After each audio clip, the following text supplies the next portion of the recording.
Hello friends, in this video we will look at how to write a research paper. If you are specifically interested in a review paper, then you should refer to a previous video in which I have discussed how to carry out the literature review and how to write a review paper. In this video, I will be talking about writing about a work that you have already performed and how to report that in the form of a research paper. So, in order to write the research paper, the primary thing that we have to do is, first of all, perform the research work. Then we have to divide the work into 5 important sections. The first section is the introduction. In the introduction, you have to tell what problem you are going to solve, what is the significance and importance of that problem, and what is the need for solving that particular problem. This will be discussed in the introduction section. Then comes the review of literature section. In this you will find out all the previous work that has been done for that particular problem. What is the status of those papers? What is the accuracy that has been achieved? In the literature review, you have to report what all work has been done by other authors and what is their accuracy and what is the direction that they have given to the work. And you will mention the gaps that you have identified and because of which you have performed this research work. So the gaps are important. Analysis of the literature is important and critical review is important. You just don't have to describe what you have read, but also you have to critically evaluate that what was missing.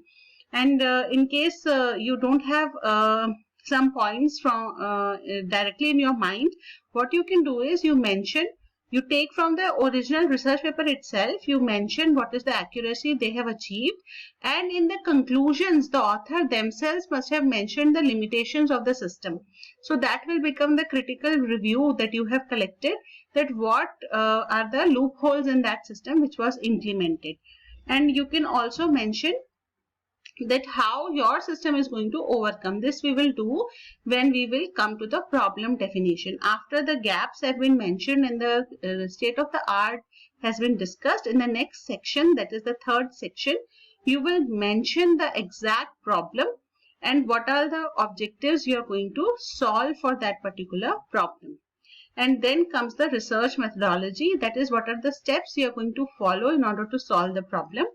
So in research methodology, everything will come, that what kind of a code you have to write, or what all scientific steps you have to perform, what all experiments you have conducted, how you have conducted, from where you have collected the data, and whatever things have been done, they have to be systematically explained with scientific explanations.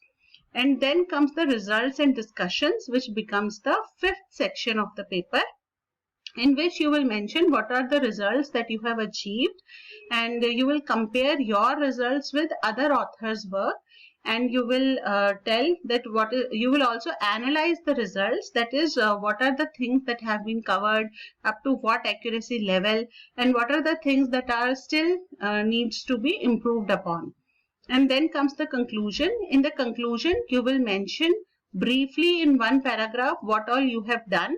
And in the second paragraph, you will discuss the accuracy with the limitations. And in the third paragraph, you will mention the future work and scope of the work that you have performed.